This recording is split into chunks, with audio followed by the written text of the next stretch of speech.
Hello and welcome to True Crime Diary, in which we look back through the annals of true crime to discuss events that took place on this week in history. I'm your host Mark DeCano, and with me as always are my friends Jed Lester. Hello. And Rue Turner. Hello. We want your reviews. If you're on Apple Podcasts, please leave a review and preferably 5 stars. And if not, you can always email your review to us at stuff@truecrimediary.co.uk or through our Facebook page or Instagram account. And links to all of those are available on our website www.truecrimediary.co.uk. And in appreciation of every 5-star review, we'll give you a shout out in a future episode. So the date we're looking at this week is the 18th of February, and on this date in 1878, English merchant and ranch holder John Tunstall was killed in Lincoln County, New Mexico by gunmen working for his competitors in an event that sparked a series of revenge killings known as the Lincoln County War. Interesting. Does a series of killings constitute a war? Well, I mean, yes, technically. Yes. The converse is absolutely that's true. the defining Yes, is the answer. Yeah. But no, I meant sort of, somebody gets killed, a few other people get killed in revenge. That's not quite a war. It's a... I'm guessing this is a bit bigger than just that. This for... what's it called? This, not this. It was this for that. Tit for tat. Tit for tat. Yes, sorry, yeah. Is this Cowboys versus Cowboys, is it? Cowboys versus Cowboys, yes. Well, Cowboys was an insult. I mean, in England, cowboy is still an insult. It means True just shoddy indeed. work. Yeah, of course. It's a cowboy builder.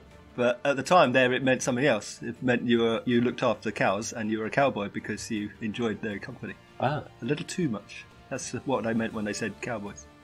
But it's one of those epithets that just sort of stuck. And they took it and they turned it. They made it their own. There you go. Early on facts in this episode. Yeah. So you've got John Tunstall. He's born in England, born in London, Hackney. All right. In the London's East End, or as it would be now, it was a small village outside of London at the time, late 1870s. Yeah. Cockney precursor. Yeah. He said, I'm going to the big city. But he didn't mean London. Mind you, actually, he didn't go to a big city anyway, did he? Or Lincoln's not a big city. No, Lincoln is the opposite of a big city. It's a one-street town. Neither big nor a city. How would you end up in Lincoln, New Mexico? Well, he was from a quite well-to-do family. He went to Canada to start to find his way as a merchant, and he went into the US, and he was looking around places like Arizona and the areas in the southwest and the south. And he was looking for somewhere to buy land and start up a ranch business as well as a mercantile trader's outpost.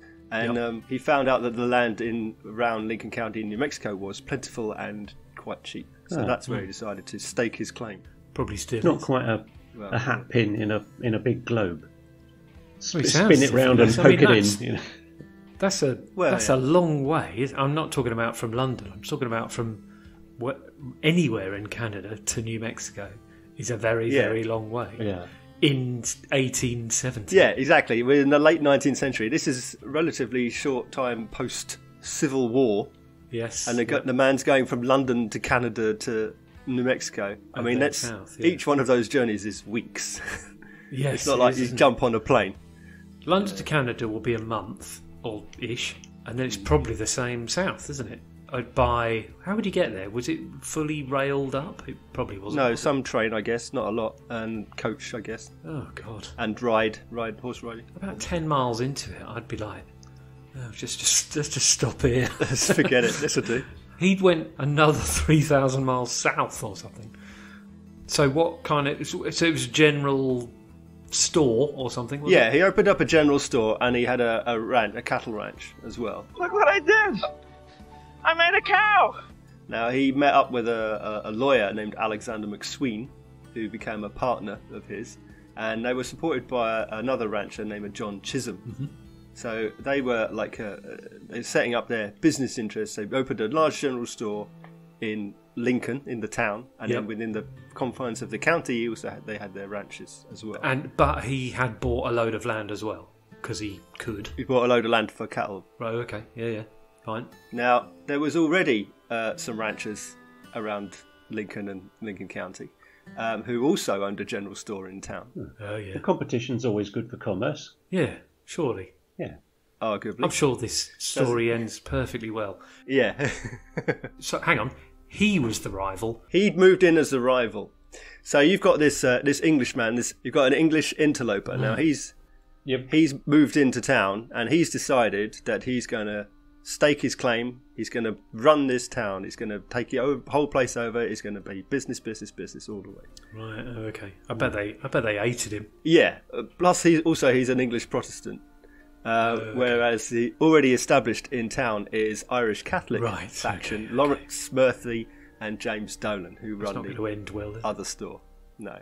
So immediately they despise Tunstall. I mean, I've kind of put yourself in, what were they called? Murphy and Dolan. Put yourself in their shoes. This bloke turns up and sets up a rival shop. They probably had it. I don't know about, they probably didn't have it made, but they had the monopoly before he turned up. Yeah, exactly right. But combined, they would have had far greater buying power. So they could have got better prices for all of their customers, surely. That's how it works. That said, the custom... You say suggesting they merge their two stores to form a monopoly? Or at least join forces with their buying power. But the custom surely was... I don't know, 100 people or something, was it? Or, I mean, hardly anyone. Yeah, oh yeah. Passing through people. Hardly anybody, yeah. There'll be traders, coming in to offload pelts and buy guns, etc. And hardtack. Anyway, so it turned sour, did it? Yeah, so this rivalry then became... I still don't know why we're talking about this. But anyway, we're still in the shop stage. Yeah, well, this is background. Well, the man was killed. We led with that. Yeah, I know, but it's just like, and it's like that will happen every day. Yeah. Who cares if people get killed? Right, go on, then. Who wants to talk about that? Nobody wants to talk about people getting killed. Exactly. Why would anyone do a podcast about a murder? No one's interested in that. Would have made Nilsson very boring if we had just gone, he killed people, so what? So what? Who cares? Right, that's it. I'm out of here. Go on, then. Well, it gets interesting, let me tell you that. Okay. So you've got the Catholic faction, the Irishmen, Murphy and Dolan, they've got their store and their ranches. You've got McSween, Tunstall and Chisholm on the other side. The thing is, they've come in fresh, whereas the Irish have already established. Now, they're running their shop, they call it the House, imaginatively. Oh, yeah. And it's basically the centre point for the town, a focal point for the town and their business. And they've got some investors and some friends in the town and in the territory. Because they've been For there example, a while. they've got William Brady, who's the county sheriff. He's a friend of theirs. Oh, right. So that helps. They've got the New Mexico Attorney General, one Thomas Catron. He owns 3 million acres in the territory. 3 million which is, acres. What's that like? Pretty big. Size of London or something? Or? That's more than half the size of Wales. Oh, right. Jesus. Right, okay. Yeah. So he's a... Sorry, what did you say? He was an Attorney General or something? He was the Attorney General. Okay. Yeah. Not landlord. Yeah, Attorney General, prominent landlord. And he also held the mortgage on the house. The house, yep. You'd think he'd have paid it off by now.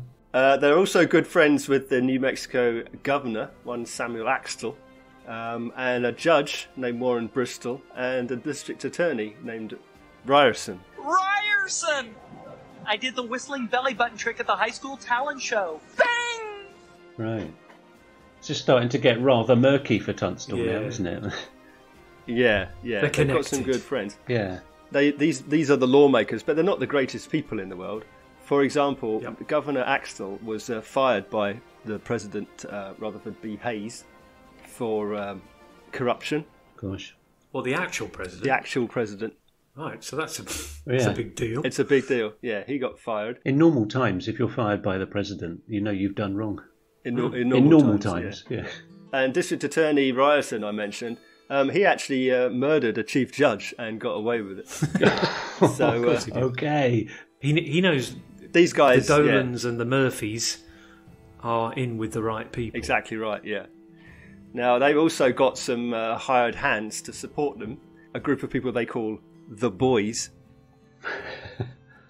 Oh, yeah. A pinnacle of creativity. Do you mean like heavies. Yeah, so the boys are hanging out at the house. These boys is basically it's the Jesse Evans gang, which is a gang of outlaws. They are rustlers, thieves, killers in their own right. Jesse Evans has got quite a reputation. He's a famous villain at the time. And a famous outlaw, is he? Yeah, but bearing in mind that they're working for these guys who are big friends with the governor and the attorney general, so they're basically got flexibility within the law to do whatever they want, basically. Yes, of course they have. Right, okay, yeah. Meanwhile, on the other side, Tunstall and McSween, they get their ranch hands in and a few hired guns. So they've got a few people working for them. And they call themselves the Regulators. We work for Mr. Tunstall as regulators. We regulate any stealing of his property. We're damn good, too. Okay, yeah. So when Murphy and Dolan start going from harassing to, haranguing the ranch, stealing cattle and horses, etc., that's when the violence starts to escalate. It all starts to come to a head when you get to something known as the Fritz insurance policy. Right. So basically, this fella Fritz, he dies. Now, the executors of his estate go to McSween, obviously who's a lawyer, to settle the insurance policy. Okay. But McSween knows that Murphy and Dolan think that they're owed money by Fritz. So he knows that if he gives the money to the executors, they're going to hand it all over to Murphy and Dolan. So he decides not to pass it along. Okay. Now, Dolan and Murphy, they decide, well, that's out of order. So they go and they form a posse formed from the boys, and they get them deputised. So they're now a legal posse. And they get a warrant to seize assets of McSween in lieu of this payment. That they didn't receive, yeah. So now you've got the Murphy and Dolan faction. They've now got a legal posse. Now, the wording of this warrant to seize McSween's property conveniently has Tunstall's property included in it as well. Because McSween and Tunstall are business partners. Yeah. Yeah, okay. So they go, okay, so we'll write out a warrant and say, okay, you can seize goods from McSween. Oh, well, let's put Tunstall on there as well. You can go and take his stuff. Yeah. As you would. Yeah. Yep. So the way the war kicks off is basically this posse of the boys, they all ride out to Tunstall's property to secure cattle and horses. But the horses aren't there and Tunstall isn't there. So they find out that Tunstall's riding off into town with some horses and some of his regulators. Speaking of riding off into the country... Are you going to break into song? Down the road... I'm looking at a map. Down the road from Lincoln, New Mexico, is Roswell. Yeah. Well, I'm presuming it's the Roswell. Yes. But it's like literally down the road. I know there's not... I know for another, whatever it was, 100 years, something didn't happen. But anyway, it's literally down the road, and yet my point is, well, we know more about Roswell that arguably where nothing happened at all that we do about Lincoln, basically. And this is, well, anyway, hopefully you're going to get to a very memorable denouement. So 3 of the so-called deputies rode off in pursuit of Tunstall. So they're no longer operating under their supposedly legal warrant, because that was to go to the ranch and take goods. The warrant was covered them to go to the ranch and take the goods. Yeah. They've now left that. They're in pursuit of Tunstall. Okay. Why would they...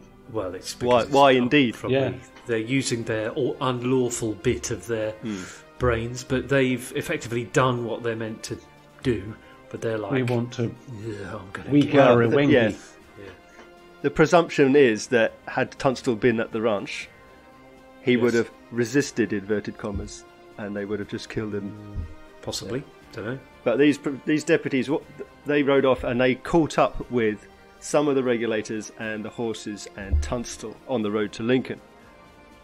Now, what happened next obviously is disputed, but probably the general consensus is that as soon as the deputies see Tunstall and his regulators, they ride up and start shooting. There's no is your name John? No, they know who. This is a one-street town. Everyone knows everyone. Yeah. Oh, do they? Oh, right. Yeah. Oh, sorry. Okay. So it's stop in the name of the law, or something like that. That's Freeze. what I mean. Yeah. Excuse me, are you Mr. Tunstall? And then he replies, I might be. Who's asking? In a Cockney accent. The ranch hands ride away up the hill. Tunstall rides away in a different direction, apparently. The deputies rode after Tunstall, ignoring the horses completely. They caught up with Tunstall, and he was shot once in the chest with a rifle, and then once again in the back of the head with a pistol. Right. Yeah. So a long-range gun and a nearer gun. Was it in that order? No. Well, we probably don't know. I don't know if they shot him in the back of the head with a pistol and then rode away and fired back at him with a rifle. Yeah. That would be quite odd. As he rode towards them, they shot him with a rifle. With a bullet in the back of the head. It could have been they shot him perfectly. Yeah. They shot him perfectly in the back of the head first from a mile away with a pistol. And then he turned towards them. He goes, don't shoot him again, you'll only make him mad. Yeah. He fell onto a bullet. It's possible. Yeah. So it's possible that it was a nefarious style. Well, yes. Let's not cast aspersions, but classic cowboy crime scene fix. Yeah, I know. Yeah. That's well, true. they staged the scene, the deputies. I mean, this is a well-known trope of this kind of scenario. They've hunted him down, they've shot him dead, and then they stage the scene. They take out his gun, they fire his gun, put it by his body, that sort of thing. Yeah. It was his gun. They claim he was resisting arrest, even though they had no recourse to arrest him anyway. Of course they did. Yeah, and he had a hole in the back of his head. So, yeah. By then, now obviously some of the regulators say that they witnessed this from the hill. Oh yes, who were on John's side. Yeah. So, but of course the deputies go back to their friends, their group, and everything is legal and above board, and go, well, that's fine. We're not going to take any further action because he resisted arrest. If you can get away with shooting a justice, you can get away with shooting a shopkeeper. Yeah, exactly. Especially an English interloper. Yeah. Absolutely. Yeah. So after the shooting of Tunstall, the ranch hands and gathered friends went to County Justice John Wilson. They were sworn in as special constables, so that basically made them now a legal posse. They were given warrants to arrest Tunstall's killers. Were they given really lovely shiny deputy badges? Yes, they were. They were indeed. They had special constable badges. Why was that? It seemed very straight. I mean, I know it's just you saying it, but it seemed quite straightforward. Should we go and become liberal representatives, lads? Yeah, basically, that was straightforward. That was normal, yeah. Was that normal? So there's been a killing. Yeah. We want to get the killers, swear us in as lawmen and make it legal. Yeah. And that's exactly what happened. Right. But that's what the Murphy and Dolan had done in the first place. So therefore, goodies versus goodies. Yeah. Legals versus legals. So therefore, was it I mean, obviously, it probably was a murder. I mean, it was a murder. But it was a legal, controlled killing, technically. I mean, I know it wasn't, but... The killing wasn't legal. The deputies chasing after Tunstall wasn't legal. Getting the cattle was. They split from their warrant the minute they rode after Tunstall. They were off warrant. That made it unlawful. Yes, because the warrant mentioned cattle. I wonder if the cattle, while Tunstall was fleeing, I wonder if the cattle were lowing. That's all they do. They're lowing like mad, they are. That's all they do, cattle. Stand around lowing all day long. I know, yeah. Chewing the cud. Yeah. If I spend several months learning to become a policeman and I murder Brew... Hang on. I don't like the way this is going. With you. Meaning it's kind of all right. and then Mark spends several months trying to become becomes a policeman to avenge Rue's death, to then come after me. It's more like it. It just seems a bit... I don't understand it at all. Yeah. It's I mean, Rue's still dead. Anyway. Either way, he's still dead. Avenge me! But it's just legalised gangsterism. Really, Well, isn't it? exactly. Yeah, I mean, exactly. I mean, you Exactly. you Yeah, hit yeah. the nail on the head there. You said it's revenge. This is what this was about. It was a back and forth of revenge killings. Yeah. It wasn't justice in any shape. No, of course. So hang on, all those back and forth deaths in the official war, they were all technically done by official lawmen. Yeah, for the most part. Yeah. Okay. But it will take a turn in a little bit. Hang on. We be the regulators. You are the regulators, not we be. You don't have to talk in that stupid voice to me. I'm not a tourist. They definitely said it like I said it. So the Regulators was a larger group of like people who would come and go and join the group. But there was a main centre known as the Ironclad.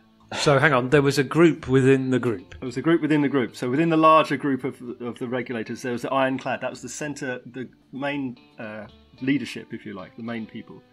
They were led by Management. Richard Brewer, Okay. Dick Brewer, who was Tunstall's foreman at the ranch. I be Dick Brewer.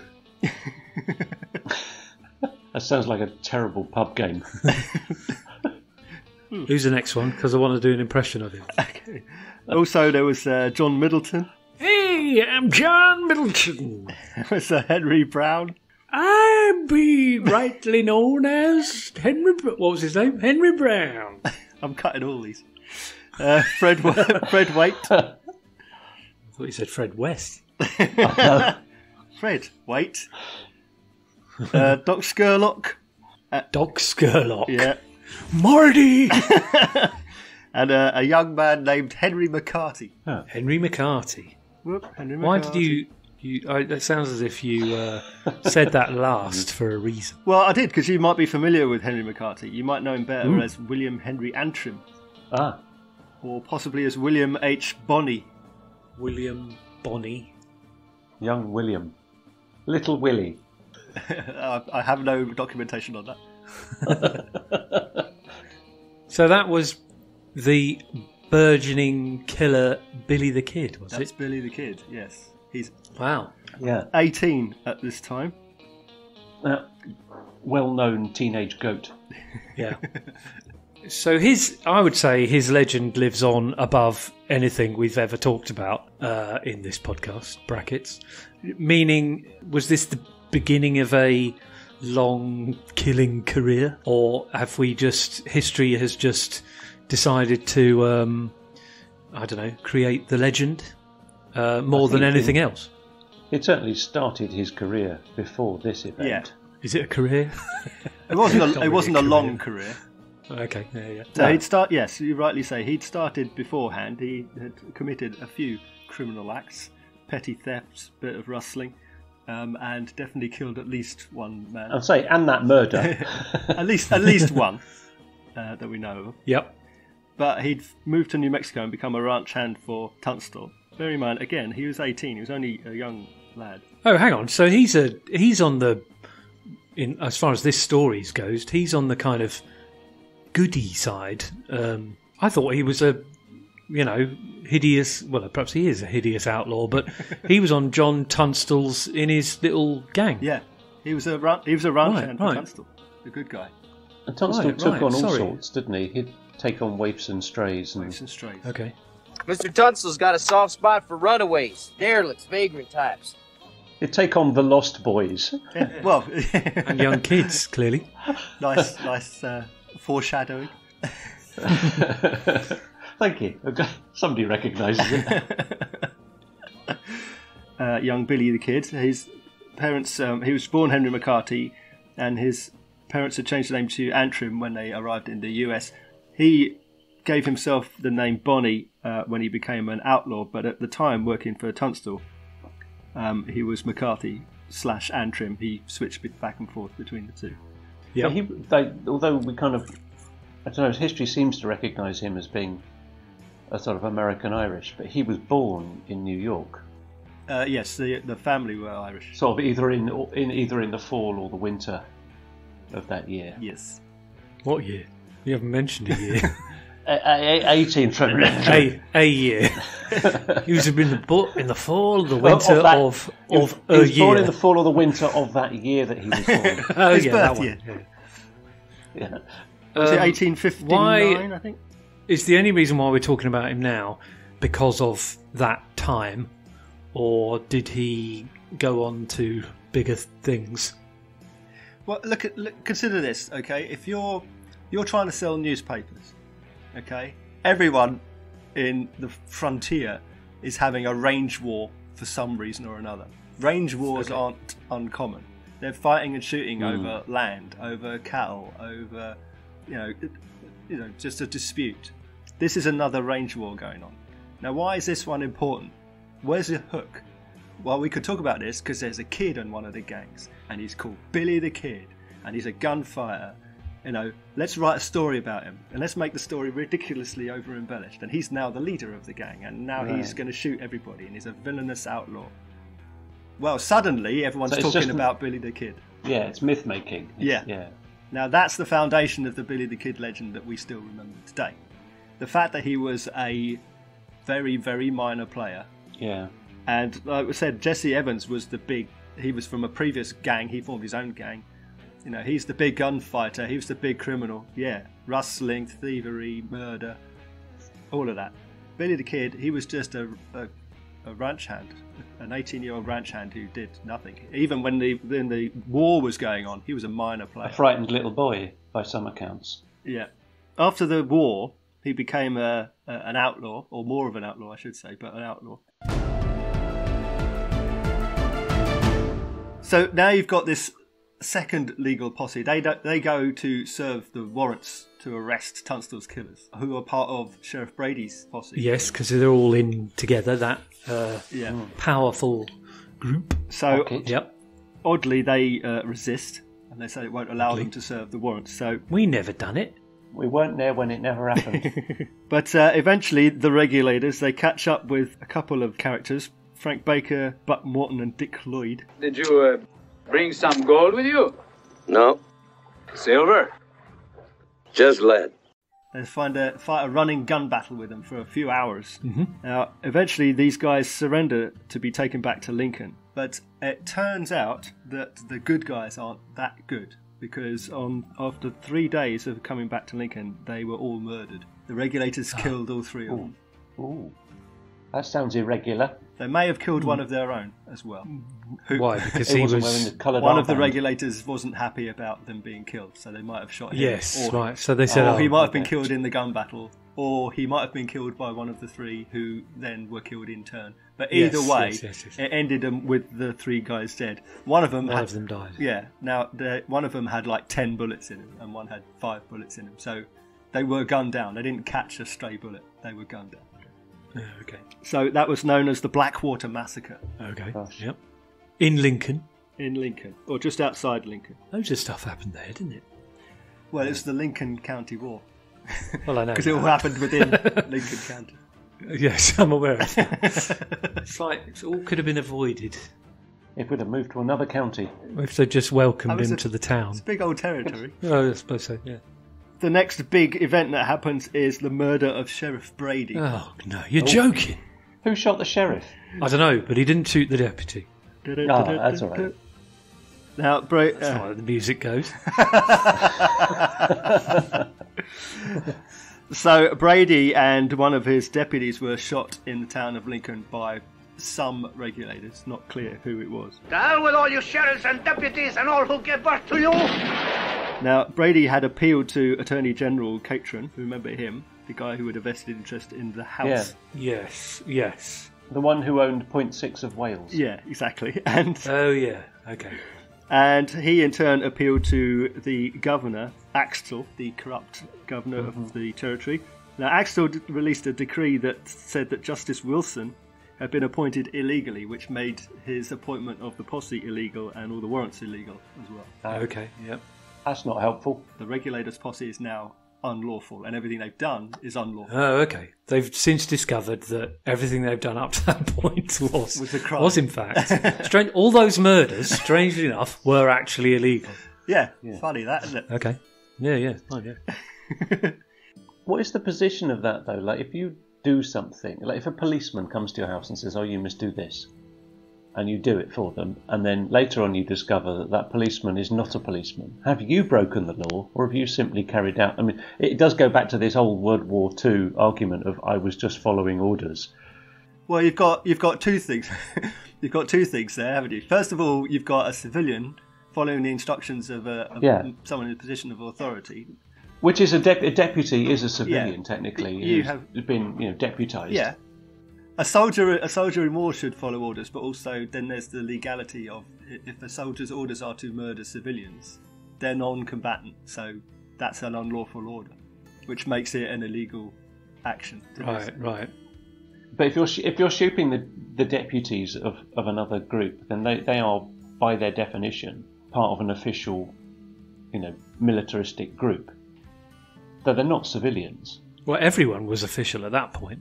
By the understanding of the individuals within those groups, they are official members of those groups and legal entities and official members. It turns out latterly that 50% of them are those weren't. Individuals then guilty? Right, yeah. I don't think you can hold the individuals guilty. No, if the posse turned out to be illegal, what they should have done was turn themselves in for trial, and the trial evidence would have been that they were following what they understood to be a lawful warrant, etc. Absolutely, yes, true. Yeah. So, but they should have turned themselves in instead of carrying on fighting and shooting people. Okay. Yep. Yeah. Right then. Okay. My argument falls down. And in terms of your World War II just following orders thing. If there's order to shoot soldiers, or if, in a combat situation, that's a legal order. Order to murder civilians, that's an illegal order. They should not carry out the order. Unless they were instructed, those civilians are simply soldiers wearing normal clothes. Well, that's espionage. They should have been arrested, not annihilated, not herded into a church and then burn the church to the ground. That's not a legal action even in war. Okay. Regardless of that, 50% of the entire story that we've just been through has now realised that it's not legal. It's not legal. So did they turn themselves in to the corrupt, murderous... I mean, my first thoughts are no, but I don't know. They might be like, go on, it's a fair cop. No, your first thoughts were correct. No, they did not turn themselves in. I thought so. They never do they? They never do. You'll never take me alive, copper. So they carried on. They carried on. There's a number of standoff battles. There's the Battle of Blazers Mill, in which Dick Brewer, the foreman, is killed, and a few others. Shame. There's the Battle of the Fritz Ranch. The what? The Battle of Fritz Ranch. Oh, Fritz. No, what did you say? Fritz. Oh, okay, right. Fritz what? That's Ranch. The German guy. The German guy involved in the will. The Fritz Ranch, yeah. After the Fritz policy. Yeah. Yeah. Okay. And then there was the Battle of Lincoln, which went on for 5 days. Wow. Now that's basically the apex. Is that more of a siege? Kind of. It mostly focused around the McSween house, but there were members of the Regulators staying around the town, so it did involve the whole town. But it was mostly focused on the McSween house. This is on the 15th of July. We're still in 1878. Okay. The new sheriff, George Pepin, and his posse, they were trading gunfire with the Regulators. Let's dance. Now, there's a unit of cavalry came out of Fort Stanton. They intervened and stopped the battle. So it started on the 15th of July. It went on until the 19th. So day 5, it was stopped by the army moving in, basically stopped the battle. Wow. But it wasn't enough, because later that same day, the McSween house was set on fire, presumably by the Murphy-Dolan contingent. And the house was burning. They let the women and children go, but then McSween and some others were shot trying to flee the house. So they've now killed McSween. So Tunstall's dead, McSween's dead. These are the partners. Of course, yeah. All of this over a couple of shops. Yeah, exactly. So this battle effectively ended the war, because the Regulators were now dispersed and they're outlawed, so they're on the run. Yes, yeah. All that's missing here is an Ennio Morricone soundtrack. It's just perfect. Yeah, excellent. Something tells me that all of that would have happened regardless of whether it was legal or not. Yeah. Oh, yeah. Meaning what was the point? It's just completely ridiculous. It just why didn't he just do it anyway? Exactly. These ranch battles were commonplace. So right. Okay. Range wars were common. In late 1878, with the war effectively over, was there not a law brought in? I can't remember whether it was before this or after this, to stop the army intervening in any common, like civilian disagreements, shall we say? Yes, there were. Yeah. I don't know. This wasn't technically civilian, though, was it? Because 50% of them. Well, yeah, that's true. Yeah, 50% of them weren't civilians technically. Why would that law be brought in? I've no idea, because you'd think that's a good reason to bring the army in. Yeah. Civil unrest is a great reason to bring the army in, as recent dates will illustrate. I don't know if it's a good reason. It's a reason. Yeah. Declaring martial law is not ideal. It's not the ideal situation. Sure. No, it's last resort, really. Actually, I'm just going to look at a map. Down the road. Now, it'd be interesting if these existed at the time, but down the road, I say down the road, it's probably miles away. There's a town called Elephant Butte. Is it Butte or Butte? Oh, yeah, good point. Has it got an E on the end? Elephant Butte. Yeah. Oh, I refuse to pronounce it correctly. It's and Butte. It's Butte, and you know it. Which is next door, and this is the name of the town, Truth or Consequence. I've heard of that town. Have you? Yeah. That's in New Mexico, perfectly in between Albuquerque and The Pass, which is I call the literal translation of El Paso. It's called Truth or Consequence. Wow, it's good, isn't it? That's a great name. I know. Yeah. I'm a big fan of looking at maps. For instance, in New Mexico is Chaparral. Really? Is it a High Chaparral? That's Bonanza. That's Bonanza. What's High Chaparral? That's the Waltons. That's the Waltons, yeah. Truth and Consequence, Elephant Butte, Chaparral. Very good. So Albuquerque, Tucumcari, Las Vegas, not that one. In New Mexico? Las Vegas, New Mexico, yes. So Tucumcari is a town on the road to Amarillo. Oh, God, this is just it writes itself, this podcast. Head out of Albuquerque, you get to Tucumcari, and you can say, it's just the way to Amarillo. Correct. The train doesn't stop at Tucumcari. This train will stop at Tucumcari. Tucumcari. Zoguntar. How long ago is Age of Empires? Minimus. Yeah, that's the best. Zoguntar. So let's play Town in New Mexico or Age of Empires. Yes, that's what we're playing. We're playing. Annoyingly, I'm looking at Google Maps now. Yeah, that's a good one. There's about 12 towns in New Mexico. That's literally it. But anyway, that's right, the thing. I'll start. Carrizo. So it's good, isn't it? Town. Correct. Okay. Here's one. Donahue. Age of Empires. Correct. Yeah. Unfortunately, what I've forgotten about is that we know all the sound effects from Age of Empires. We do know. And we don't know any towns in New Mexico. Right, I'm going to play another game. Towns in New Mexico or Sherlock Holmes Nemesis. Nemesis. Okay. Yep. Okay. Moriarty. Both. Correct. Wow. Way to land the coin on its side. Right, stop that. Silly. So you've got your new governor, Lew Wallace, who replaced the corrupt Axel. Yes.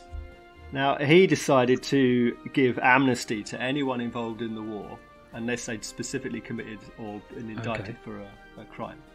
So he said, okay, if you was either side, anyone did all the shooting or whatever, you're fine, you're let off. Unless you've been indicted or convicted already of a crime, then we want you got to come in. So McCarthy wrote to Wallace.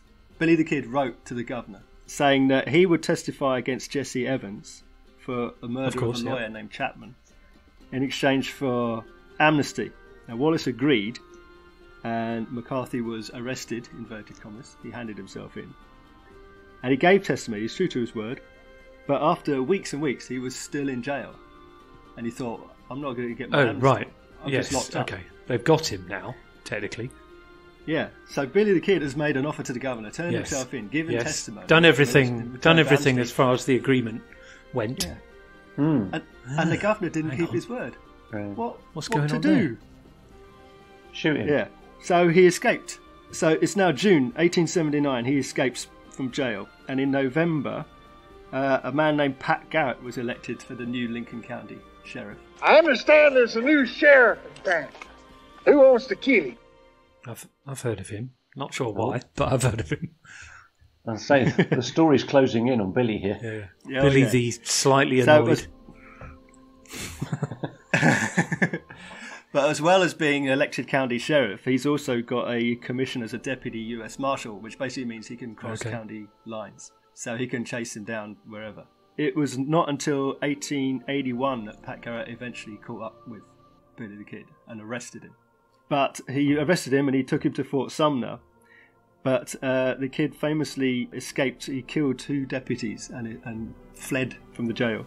James Bell and Bob Ollinger. There's a marker at the point where Ollinger was killed. Really? Sorry, where are we in the world now? Yeah.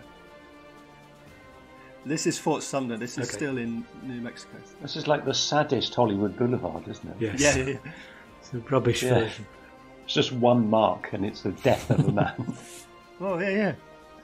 In July 1881, Garrett caught up with McCarthy again, but this time he ambushed him in the dark, killed him with 1 shot to the chest. But that was allowed because he was an official hunting down a fleeing prisoner. Yeah, exactly. Well, he also murdered an unarmed man, but, you know. Yeah, yeah, sure. Well, that's true, yeah. It got a little bit more interesting because the office acting on behalf of Governor Wallace refused to pay the $500 reward. Hey, it's me. Knock, knock. So, you got my money? But residents of the cities of New Mexico put their hands in their pockets and they raised $7,000, which they gave to Garrett as a reward. Wow. So he was that, Billy the Kid was that feared. Yeah, basically all of his actions were largely about either shooting people trying to arrest him or shooting former members of the Murphy-Dolan faction. He was still about the revenge killing. Arguably, the war ended in either July 1878 when McSween died, or 1881 because the war was a one-man war going on. Yeah. So his legend is, if we're talking about killing, is didn't he kill some when he escaped? Yeah, he killed 2 deputies. So there's a bit of that. There's a bit of so-called legal state-sanctioned killing. Yeah. Some grey area killing. Yeah. And well, anyway, I'm not trying to turn him into a delightful individual, but yes, he's no hero. Put it that way. He's not a hero. He's a criminal. He's not the criminal he's been made out to be. That's what I'm trying to. That's what I'm trying to transpose it into what we now know today. Everything I've said this before. Everything we have said is superseded. Every bit of everything we've said in this podcast is superseded by the legend that currently is Billy the Kid.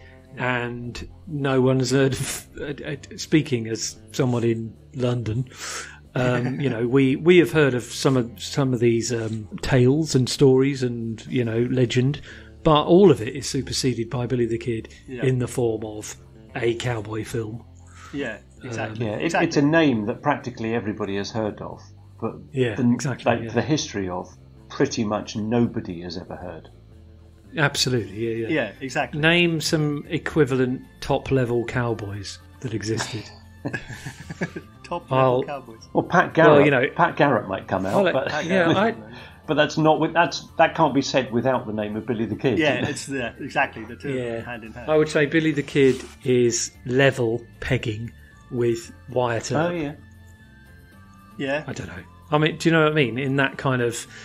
people will have heard of him because both of them have got good names. Yeah. But ask people to expand on who they are and what they did and why they're famous, and 99% of people will go, I don't know. Be met with a shrug. Yeah.